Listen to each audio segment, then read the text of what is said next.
Oh, hey, it's Monday, so it must be time to move a little bit. Get our week started off really well and just keep the healthy train rolling. The overall goal and the understanding that a healthy athlete is not only a happy athlete, but is also an athlete that's in the position to continue to improve. And for some of us, it's just you're good, you're so good already, you just want to stay healthy so that you can just gradually, over time, experience just a feeling of wellness and just finding this platform of physical health and organization within your body that will just keep you balanced and feeling great for a long time. So first thing, when I'm here a little early, we like to spend a little extra time on the foam roller, just doing a little scan. Foam roller can tell you a lot about how your tissue is feeling and how your tissue is in a state of recovery or perhaps a little bit too much tightness on one side. And then we want to use some different strategies to make sure that every piece of your body has the opportunity to recover and rest and heal, right? So we're just going to go gently through the belly of the calf. We always start below the calf muscle. And it's just more in the soleus, the lower leg, all the tissue that leads down into that Achilles tendon. Just get a little bit of tissue there. You can even do a little bit of a drag of the skin across the foam roller. It'd be the same as if somebody was rubbing on that tissue. So, and then we work up into the belly of the calf muscle and just gently use the weight of the leg to move it across. And I'm typically a little bit tighter on that lateral line of the body. The peroneals are part of the lateral line. Muscles do not work in isolation, they work in integration. So they have friends along the way. So it's if the peroneals are spicy and maybe tight and maybe have done a little bit more work than they're used to, they're going to feel a little bit spicy. It doesn't mean that you should throw down a strength program specific to the peroneals. The peroneals will typically be more of a victim. Further up the line, maybe up into the glute med. The glutes, an under-functioning glutes and lack of strength in the glutes and activation in the glutes, however you want to say it. Those are all different concepts. Usually puts the lower leg in a little bit more of a distressed situation. So change legs. Working just below the calves, nice and easy, just moving through it. We can do a little bit of skin drag and then take it up into the calf muscle and then just work a little bit of windshield wiper across that. Good. So I've got my step out today because I want to just introduce how you can use steps in your house, steps at the mall, steps at the bank, wherever you are. So if you find a step and we can go front foot elevated, it's a tremendous opportunity to really open up the hips. So it's one of my favorite steps when I come downstairs in the morning. I'm going to move this up to the glutes, have a seat on the foam roller, just work gently. Knees are just, feet are on the floor, unweighting my body with a little bit of the hand. And just work gently through the glutes. And again, we're scanning. How is it? Is it a dull ache or is it pinny? When you start exceeding tissue tolerance in running and cycling or even sitting, a lot of times it'll present the opportunity for the glutes to function less well. And then you'll start feeling this pinniness down deep in the hip complex, down into that piriformis. And then the piriformis encapsulates the sciatic nerve, and then you might get a little bit of trouble, and then we have to deal with that. And there's many different ways to deal with it, but first and foremost is to recognize what is causing the hip tightness and the lack of function in the hips, right? So let's just go on to the other side. Again, just working gently like a massage through the glutes and just doing it as part of the scan. Good. All right, today for the upper body, we're going to work through the foam roller, and we're just going to go into that full kneeling position, full kneeling, and then we're going to go into hip internal rotation by just taking the feet ever so slightly outside of the knees. So that's going to bring the hips into internal rotation. We're going to work a little bit of that hinge into that rotation. And as we do that, we're just going to take a little bit of rotation side to side. So when we gently rotate here, when the hips are parallel, we just want to do that very, very easy. So when the hips turn into the left side, the shoulders stay in line with the hips. And you can kind of use the belly button as the guide, that we're just following the hips. And sometimes you can just put your hand on your lower stomach, right by your belly button, just to show you that you're keeping your upper body, and it is in fact your hips that are rotating, right? So let's go into a hip hinge and then extension. Keep those feet outside of the knees and just gently push the hips into extension. Or flexion and extension.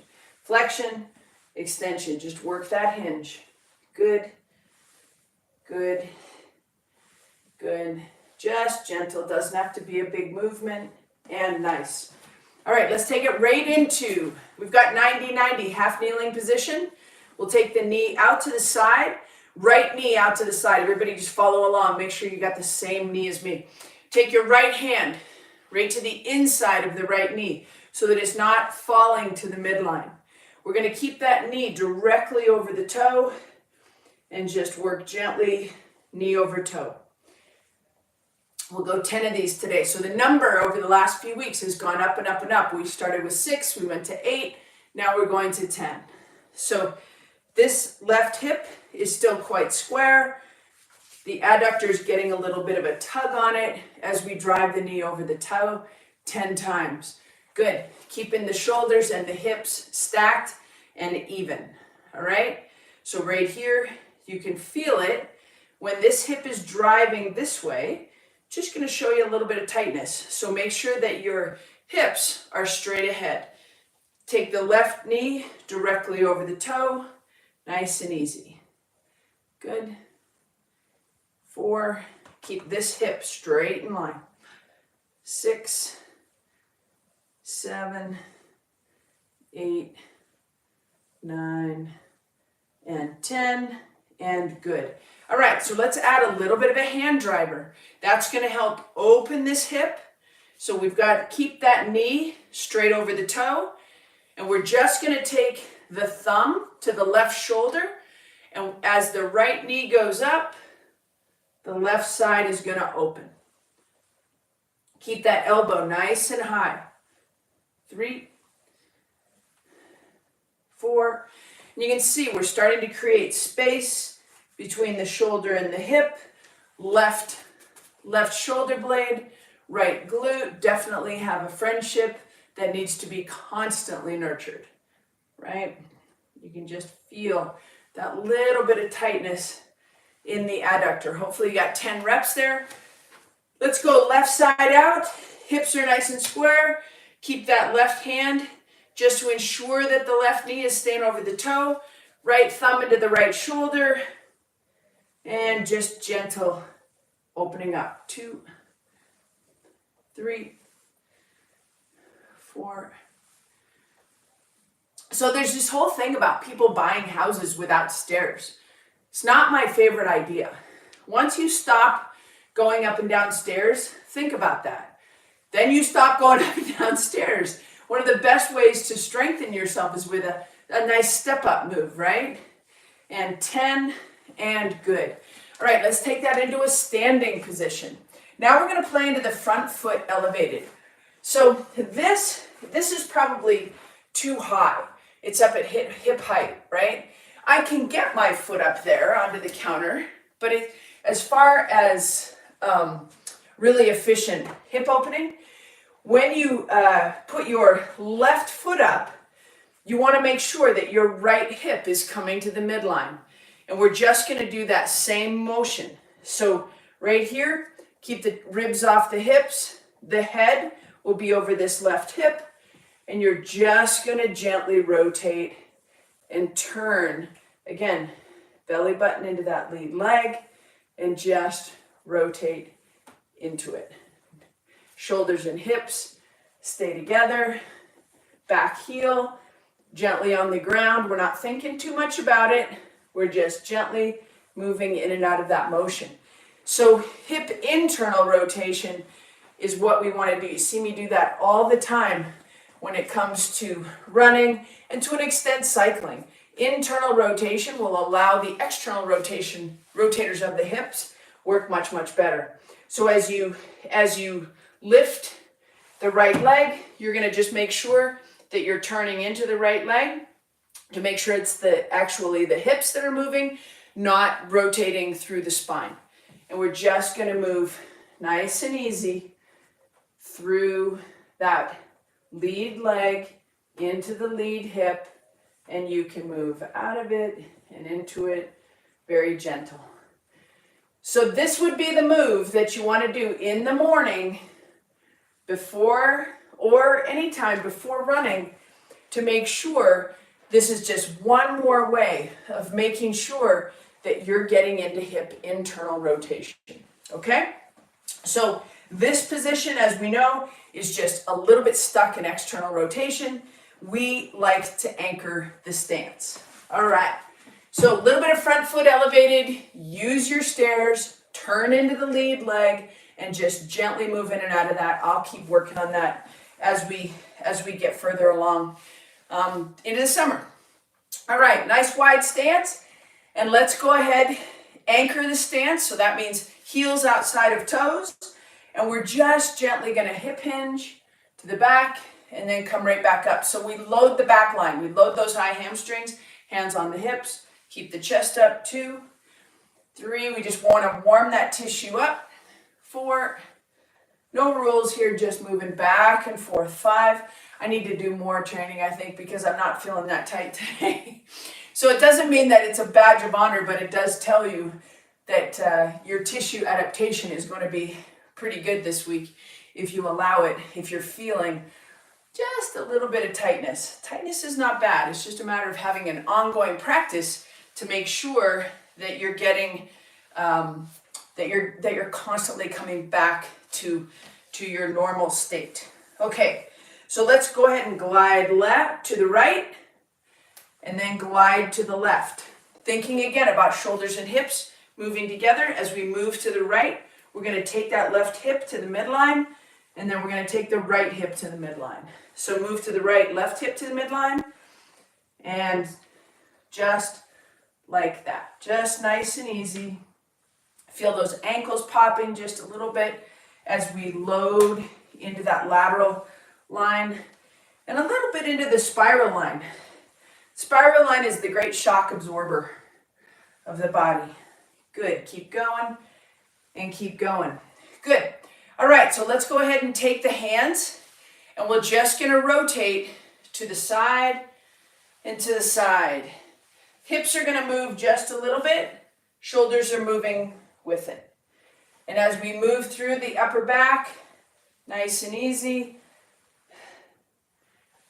Good. And then we're going to extend it a little bit with a nice big reach and look up. Reach and look up. 3, 4, 4. One more will give us that 10, 5, and 5. And as we do that, that should constantly just be moving and initiating through the hips. All right, let the hands hang just inside the thighs. Push the hips back. See if you can get to the floor. If you can't, you might want to go a little bit wider stance, or you can always bring the floor up to meet you a little bit with the foam roller. Okay, just nice and easy. Keep the spine neutral. And you don't want to round your spine too much in this right now. It's not a bad thing to round the spine all the time. But right now, we're just really focusing on opening those hips. 7, 8, good. 9, good. And 10. All right, let's go back down into the half kneeling position from right there. And we're just going to move into a hip hinge from the reverse, from the half kneeling position. So right here, we're working the hip hinge, pushing back, straightening the lead leg, Get in that little bit of high hamstring, come straight back up. 2, if you can extend your reach out in front by the lead foot, we just want to gently load high hamstring as we continue to work through that hip hinge. 7, 8, 9, good, and 10. And when we talk about restoring your normal function, you start to recognize that when I do a half kneeling hip hinge and reach, I can usually get my hands comfortably without too much tugging on the hamstring. I can usually get my hands right there. There are days when I can't, and I have to slowly take my time, move the tissue, release the hips so that I can get more into this position in comfort. So you need to know your parameters, know your measuring sticks, and just lets you recognize when the tightness might overtake you and put you in a very vulnerable position, right? Good, and good, and one more, and good. All right, last one is gonna be a big thumbs to the back, reach up. We're gonna start that from an anchored full kneeling position. This is the front line of the body. The front line includes the big quads, the psoas, the iliacus, and the pec muscles, and all through the chest. When the front line shows dysfunction and tightness, it will inhibit the back line of the body. So we want to be able to reach straight up, maybe a little bit of back bend, but not much. It's more of an up movement, 2, and come back into that hinge, and straight up, 3, straight up, 4, don't do too much of a back bend at all. 5, if anything, just keep focusing on pulling the ribs off the hips. 6, 7, getting taller and taller. 8, 9, and one more, and 10. All right, good. Grab your foam roller, no matter what the distance is, no matter whether it's a 3-footer like this or a 1-footer like that. We're going into the half kneeling position, focusing on the trail leg, turning into the lead leg. So from right here, we're just gonna rotate across, but again, that rotation is starting at the hips, okay? And then we're gonna probably express just a little bit more thoracic spine rotation. The hip will stop, but then we'll keep working through the T-spine. 2, 3, 4, hip goes first. 5, 6, keep the hands nice and high at chest height. 7, 8, 9, one more, and 10, and good. Keep the chest nice and tall. 1, 2, 3, 4, 5, 6, 7, 8, good, keep it up. 9, and 10, and good. All right, so just a quick review.